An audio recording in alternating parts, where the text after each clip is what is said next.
Hi friends, you've gotten all of your planning done for your study trip to Australia. The visa has been sorted and the flight tickets are ready. But if you're planning to stay in Australia for a long period, you need to work out where you'll be staying. In today's video, I'll be letting you know about the types of accommodation that are available as a student, what you can expect to pay, as well as where you can find places to rent.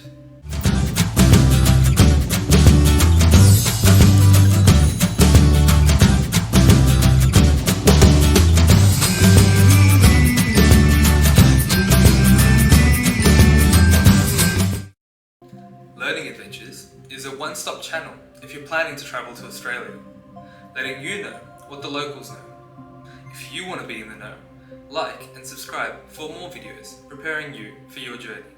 In today's video, I want to answer questions you have about accommodation as a student traveling to Australia.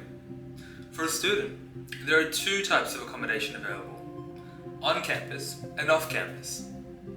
On-campus accommodation is located on the university campus, and off-campus accommodation is for anything else, so that could include things like flat sharing or apartments. While I was studying at university, I was lucky to be living with my parents for 4 years and then spent 6 months living in off-campus accommodation during my final year. I've also had quite a few people in my course who lived off-campus as well. In Australia, on-campus accommodation can be at any one of the university campuses. For example, let's look at University of Sydney.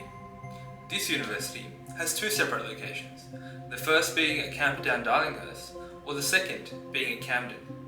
Now, depending on your course, you can then decide which accommodation you want to go for. So by living on campus, the best part is that you straight away cut your daily travel costs. The student accommodation is normally located right on the main campus, or it's just a short walk away, so you won't need to pay transport fees, and you can normally wake up a bit later as well and get to class on time. And so you don't need to worry about public transport or any traffic or any accidents that might occur on your way to university. Another thing which is great about on-campus accommodation is that you'll normally be sharing the rooms with other students, just like you. Most universities also have student events, so if you're already there on campus, you can head straight to the events without having to worry about travelling there or back again. Now, on the other hand, because of all these positives, on-campus accommodation is generally more expensive than if you were to look for off-campus accommodation. If you're willing to pay quite a lot more, you can have a private room.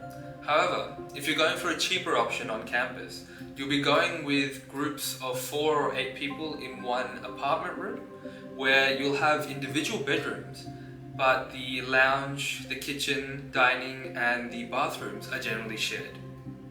You also can't choose who you'll be sharing the accommodation with, so it's a luck of the draw what sort of roommates you'll get. So instead, if you're thinking of going with off-campus accommodation, which is what I did when I was at university, the best part about it is that you'll be paying a much lower cost than on-campus accommodation.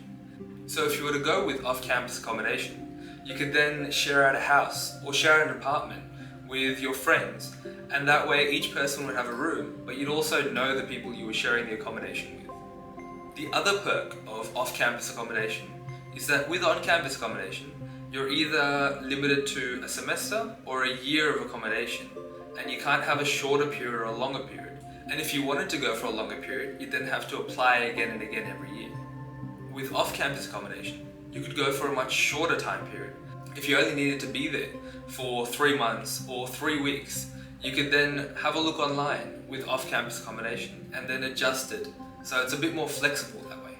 And lastly, the final perk of off-campus accommodation is that because you'll be directly in contact with the person who owns the apartment or the house, you can also negotiate on the price as well as what you'll be paying for, if you'll be paying for just accommodation or if the costs will cover any other bills such as electricity or water. So the biggest issue you'll find with off-campus accommodation is that as it's further away from the university, you'll have other costs come up because you're living off campus. The first cost is that you'll always have to pay for travel. Now, with travel, that could be through public transport, or you'd have to organise your own vehicle and buy your own vehicle. Now, because you're further away from the university, you'll also have to put aside time to travel to and from university. And so if you're looking for events or joining into events at university, you'll also have to factor in the travel to and from the campus. And finally, you'll also have to see when you're applying for this accommodation if the cost of the accommodation includes all the utilities. So that includes the water bill, gas bill, and the electricity bill.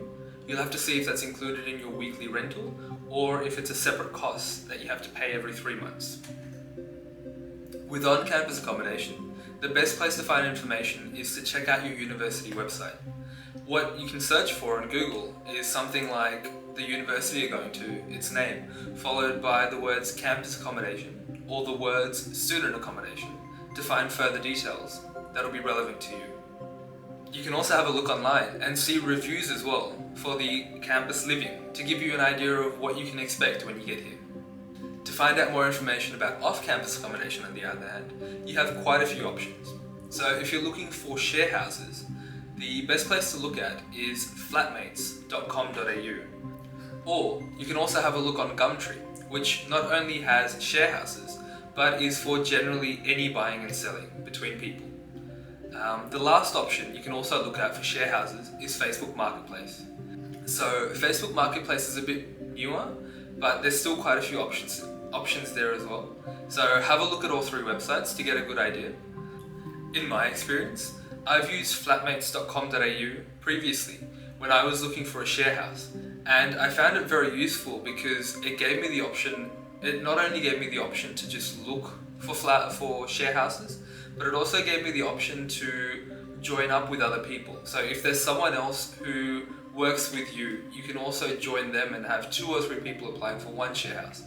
If, on the other hand, with off-campus accommodation, you're actually looking for more long-term rentals, then your option is to go with realestate.com.au or domain.com.au or finally allhomes.com.au. All three of these are real estate websites, so these are actually for buying and selling of houses or leasing of properties or apartments. So these ones, you'll actually need to provide evidence of your income, so they're a bit more tricky to get into. But if you have a bit of history of living in a share house in Australia, maybe even about 6 months or so, then this is an option that you could also look for if you're looking for a more long-term option. Another option you can look at is Airbnb, but with Airbnb you'll have to be a bit more in contact with the owner and try and work out a deal, because on regular rates it's a bit more expensive. One last option, which isn't that well known, is that depending on what your background is, there's generally a community of people in Australia from your background. So if you're able to get into contact with any of them, they may have a newsletter or they may know people who are willing to sublet their property. And so you can get into contact with them and maybe work out a deal that way. So to give you a bit more background from my experience, when I was staying in off-campus accommodation while I was at university, this was back in 2014, I was paying between $200 to $250 a week to share a 3-bedroom house with another family. And this was about a 10-minute walk away from my university at that time. So I was at University of New South Wales. More recently, when I used Flatmates to rent a room in a 3-bedroom house, that came out to about $250 a week. That was in Canberra, and that was while I was at work. And then finally, the last place I was sharing at, that was a share house between 4 people, and it had 5 bedrooms. And I was paying around $250 to $260 a week. So that's just to give you an idea of what the prices are in general. But if you want more information about the location that you're going to, if you have a look at flatmates.com.au, they also include a map with the general prices of each area. I hope this helps you on your search for accommodation in Australia. I'll include the links below with all the websites that I've talked about in this video today. Let me know below in the comments if you have any other questions or if you want to know any more details about accommodation in each of the states. And I can try and provide you more information down there as well as provide you any other links that I think might be useful for your specific case. Okay friends, thanks for watching the video, and I look forward to seeing you again next time.